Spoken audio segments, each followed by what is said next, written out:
Lots of early superheroes made it a tradition to wear what appears to be underwear on the outside of their pants. Most notably, Superman, who has been made fun of for the fashion choice seemingly forever. So, how exactly did this catch on in the first place?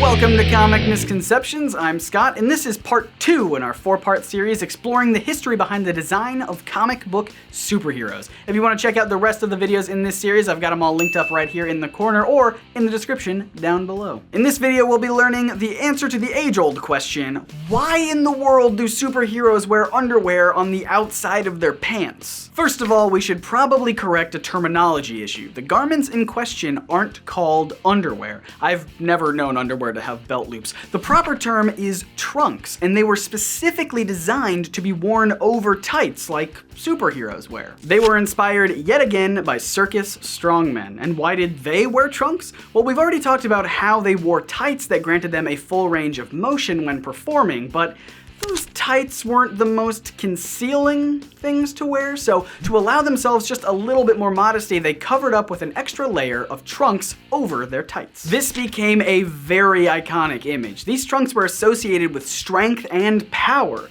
So it's really not that surprising to think that artists who were trying to convey the might of their comic book heroes were drawn to this look. Get it? Because they were artists. Drawn to it.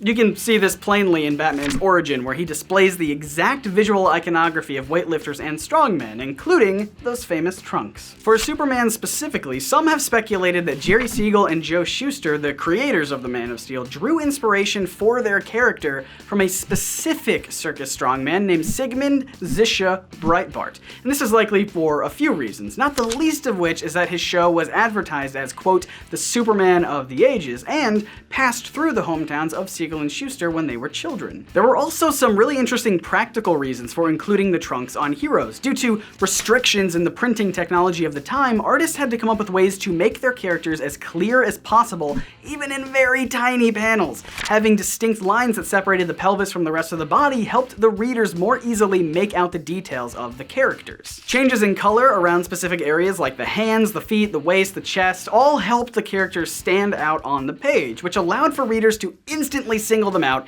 and follow them from panel to panel with ease. This is something that we don't even have to worry about today, thanks to much better print quality and detailed artwork in modern comics. I want to be clear that Superman was absolutely not the first comic book hero to be drawn with trunks, but he absolutely is the most recognized for it. While other heroes kept upgrading their costumes over the years and slowly but surely got rid of their trunks, Superman's remained a staple of his costume design. That is, until these last few years. Both the New 52 and the latest live-action DC film starring the Man of Steel have decidedly done away with the red trunks. And to be fair, Zack Snyder said that he looked at hundreds of designs that featured them, but just didn't fit with the world they were trying to build. And as for the New 52 reboot of the DC Comics universe, Jim Lee redesigned Superman's costume, and it also featured a big blue Boy Scout sans trunks. He explained that he was simply trying to reduce the costume down to its essential elements. By taking away the trunks, you could still tell that it was Superman thanks to his cape and his S emblem and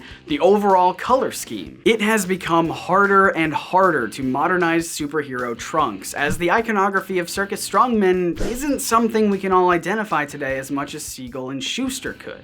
But there are still masses of people who believe that comic book heroes, especially Superman, should don the trunks once more, as the design has cemented itself in comic book culture. But I want to know what you guys think. If you prefer Superman's classic look with the famous red trunks, click right here. If you like his updated looks in either the New 52 or the live-action movies that don't feature the Scarlet Speedo, click right here. And when you vote, you'll be taken back to our channel page where you can watch some more of our edutaining comic book videos that explore the history, science, and philosophy behind your favorite superheroes. And if you like what you see, you can always subscribe so you don't miss the other videos in our superhero design series. So vote now, underwear or no underwear? I think I have a pretty good idea which one you'll probably choose.